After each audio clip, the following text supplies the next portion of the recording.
പട്ടിക്കാട് വെച്ചുകൊണ്ടാണ് ഈ ക്യാമ്പയിന്റെ ഔദ്യോഗികമായ ഉദ്ഘാടനം നിർവഹിക്കപ്പെട്ടത്. അതിന് മറ്റൊരു സാഹചര്യം കൂടെ ഉണ്ടായിരുന്നു.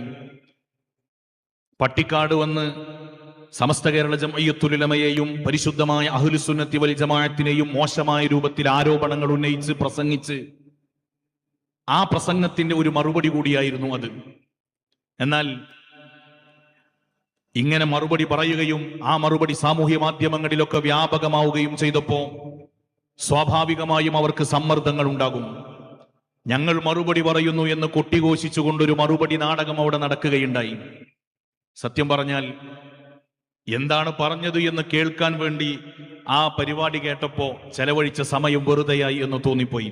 കേവലം ആരോപിക്കാൻ വേണ്ടി പറയുകയല്ല, മറിച്ച് ഒരു വിഷയത്തെ കൃത്യമായിട്ട് സമർത്ഥിക്കാൻ പോലും സാധ്യമല്ലാത്ത വിധം എന്തോ അതരവ്യായാമം നടത്തിപ്പോയതാണ് നമുക്ക് കാണാൻ കഴിഞ്ഞത്. അവിടെ ഈ ഉള്ളവനും അവിടെ പ്രസംഗിച്ചിരുന്നു. എന്റെ പ്രസംഗത്തിന്റെ ആദ്യത്തിൽ തന്നെ ഞാൻ ചോദിച്ച ഒരു ചോദ്യമുണ്ട്. ലോകത്തുള്ള മുസ്ലിങ്ങൾ വിശ്വാസി സമൂഹത്തിന്റെ മേൽ ശിർക്ക് ആരോപിക്കുകയാണ്. ആ ശിർക്ക് ആരോപിക്കുന്നതിന് അവർ കാരണം പറഞ്ഞത് എന്താണ്? കാര്യകാരണ ബന്ധങ്ങൾക്ക് അതീതമായി സഹായം തേടുന്നു, അഭൗതികമായ മാർഗത്തിലുള്ള സഹായം തേടുന്നു, സൃഷ്ടി കഴിവിനതീതം, മനുഷ്യ കഴിവിനതീതം എന്നൊക്കെ പറഞ്ഞ് അവർ പ്രാർത്ഥനക്ക് കെട്ടിച്ചമച്ചുണ്ടാക്കിയ ഒരു നിർവചനം. ഞാൻ ഒറ്റ ചോദ്യമാണ് എന്റെ പ്രസംഗത്തിന്റെ ആദ്യത്തിൽ ആമുഖത്തിൽ തന്നെ ചോദിച്ചത്. ഈ കാര്യകാരണ ബന്ധങ്ങൾക്ക് അതീതമെന്നും അഭൗതികമെന്നും അദൃശ്യമെന്നും സൃഷ്ടി കഴിവിനതീതമെന്നും മനുഷ്യ കഴിവിനതീതമെന്നൊക്കെ നിങ്ങൾ പറഞ്ഞ ഈ നിർവചനത്തിന്റെ അടിസ്ഥാനം എന്താണ്? വിശുദ്ധമായ ഖുർആനിന്റെ ഒരായത്തുകൊണ്ട്, മഹാന്മാരായ സ്വഹാബത്തിന്റെ വാക്കുകൊണ്ട്, ലക്ഷോപലക്ഷം വരുന്ന ഇമാമുമാരുടെ വാക്കുകൊണ്ട്, 1,24,000 വരുന്ന നബിമാരുടെ വാക്കുകൊണ്ട് ഈ വിശുദ്ധമായ പ്രാർത്ഥനയുടെ നിർവചനത്തെ നിങ്ങൾക്ക് തെളിയിക്കാൻ സാധ്യമാണോ എന്ന് ചോദിച്ചിട്ട് ഒന്ന് തൊടാൻ പോലും അവർക്ക് തയ്യാറായില്ല, സാധ്യമായിട്ടില്ല. ആ പ്രശ്നം അതിനു മറുപടി പറയാനാണ്. അതിനു മറുപടി പറഞ്ഞാലും പ്രശ്നത്തിൽ ഒരുപാട് പരിഹാരങ്ങൾ ഉണ്ടാകും. ഞാൻ ഈ ശബ്ദം ശ്രവിക്കുന്ന, ഓൺലൈനിലൂടെ യൂട്യൂബിലൂടെ ഈ ശബ്ദം ശ്രവിക്കുന്ന വഹാബികളോട് വളരെ സ്നേഹോഷ്മളമായി വെല്ലുവിളി നടത്തുകയാണ്. ധിക്കാരത്തോടുകൂടെ ഞങ്ങൾ അവരെ അടച്ചാക്ഷേപിച്ചുകൊണ്ട് ചോദിക്കുകയാണ് എന്ന് നിങ്ങൾ തെറ്റിദ്ധരിക്കണ്ട. വളരെ സ്നേഹത്തോടുകൂടെ ചോദിക്കുകയാണ്. നിങ്ങൾ പറഞ്ഞ ആ നിർവചനം കാര്യകാരണ ബന്ധങ്ങൾക്ക് അതീതമെന്നും അഭൗതികമെന്നും അദൃശ്യമെന്നൊക്കെ നിങ്ങൾ എഴുതിയ ആ നിർവചനം നിങ്ങൾ ഏത് കിതാബിന്റെ അടിസ്ഥാനത്തിൽ പറഞ്ഞു? ഏത് ഇമാമിന്റെ വാക്ക് ഉദ്ധരിച്ചുകൊണ്ടാണ് നിങ്ങൾ അത് പറഞ്ഞത്? നബി സല്ലല്ലാഹു അലൈഹി വസല്ലം തങ്ങൾ അങ്ങനെ പഠിപ്പിച്ചിട്ടുണ്ടോ? വിശുദ്ധമായ ഖുർആനിലെ ഒരു ആയത്തിന്റെ അരവരി കൊണ്ട് നിങ്ങൾക്ക് അത് തെളിയിക്കാൻ കഴിയുമോ? അതിൽ നിങ്ങൾ തൊട്ടാൽ പ്രശ്നങ്ങൾക്ക് പരിഹാരമാകും. എന്തേ കാരണം ഞാൻ അങ്ങനെ പറഞ്ഞത്? വെറുതെ പറഞ്ഞതല്ല. നമ്മുടെ മേൽ അവർ ശിർക്ക് ആരോപിക്കുന്നതിന്റെ പ്രധാന കാരണം എന്താണ്? മരണപ്പെട്ടുപോയ മഹാന്മാരുടെ ഇസ്തിഗാസ നടത്തുന്നു, അത് ശിർക്കാണ്. കാരണം എന്താണ്? കാര്യകാരണ ബന്ധങ്ങൾക്ക് അതീതമായ സഹായതേട്ടമാണ്. നമ്മൾ ഖുതുബിയത്ത് നടത്തുന്നു, യാ ഗൗസ് യാ മുഹയ്യിദ്ദീൻ എന്ന് വിളിക്കുന്നു, അത് ശിർക്കാണ്. എന്താ കാരണം? മരണപ്പെട്ടുപോയവരോട് കാര്യകാരണ ബന്ധങ്ങൾക്ക് അതീതമായിട്ട് സഹായം തേടുന്നു.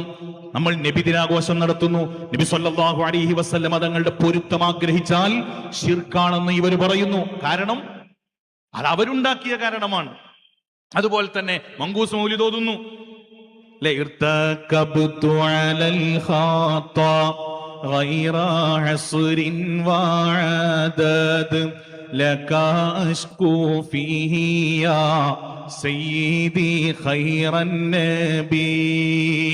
ശിർക്കാണ്. എന്താ കാരണം? മരണപ്പെട്ടുപോയ റസൂലുള്ളാഹി സ്വല്ലല്ലാഹു അലൈഹി വസല്ലം തങ്ങളോട്, വഫാത്തായ റസൂലുള്ളാഹി സ്വല്ലല്ലാഹു അലൈഹി വസല്ലം തങ്ങളോട് സഹായം തേടുകയാണ്. അത് സഹായം തേടിയാൽ എന്താ പ്രശ്നം? അത് കാര്യകാരണ ബന്ധങ്ങൾക്ക് അതീതമാണ്. കാര്യകാരണ ബന്ധങ്ങൾക്ക് അതീതമായ സഹായതേട്ടം ശിർക്കാണ്. ഇതാണ് അവർ പറഞ്ഞത്. നമുക്കൊറ്റ ചോദ്യമേ ഉള്ളൂ, അതാരു പറഞ്ഞു? അത് നിങ്ങൾക്ക് എവിടെ നിന്നാണ് കിട്ടിയത്? അതിനു മറുപടി പറഞ്ഞാൽ ഇപ്പോൾ 8 ഉള്ളത് ഇനിയും 16 ആകേണ്ടി വരും. അതുകൊണ്ടാണ് നിങ്ങളത് തൊടാത്തത്. ഈ ജംഇയ്യത്തുൽ മുഅല്ലിമീന്റെ മധ്യമേഖലാ സമ്മേളനത്തിൽ ആധികാരികമായിട്ട് വഹാബികളോട് വീണ്ടും ചോദിക്കുകയാണ്, ഈ നിർവചനം നിങ്ങൾക്ക് എവിടെ നിന്നാണ് കിട്ടിയത്? പറയാൻ നിങ്ങൾക്ക് പേടിയുണ്ടാകും. കാരണം നിങ്ങൾ തന്നെ എഴുതി വെച്ചിട്ടുണ്ട്. പരസ്പരം തെറ്റിപ്പിരിഞ്ഞപ്പോൾ ഈ നിർവചനത്തിന്റെ പേരിലാണ് ഇവർ പ്രശ്നമായത്. ഈ നിർവചനത്തിന്റെ പേരിലാണ് വഹാബികൾ 8 നിലയിൽ പൊട്ടിയത്. പരസ്പരം തെറ്റിപ്പിരിഞ്ഞപ്പോൾ അവർ തന്നെ എഴുതി വെച്ചിട്ടുണ്ട്. ജിന്ന വിവാദം വസ്തുത എന്ത് എന്ന അവരെഴുതിയ പുസ്തകത്തിന്റെ 32-ാമത്തെ പേജിൽ അവർ എഴുതി വെച്ചിട്ടുണ്ട്.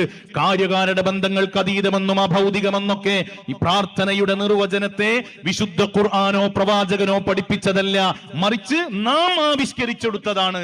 നിങ്ങൾ തന്നെ എഴുതിയിട്ടുണ്ട്.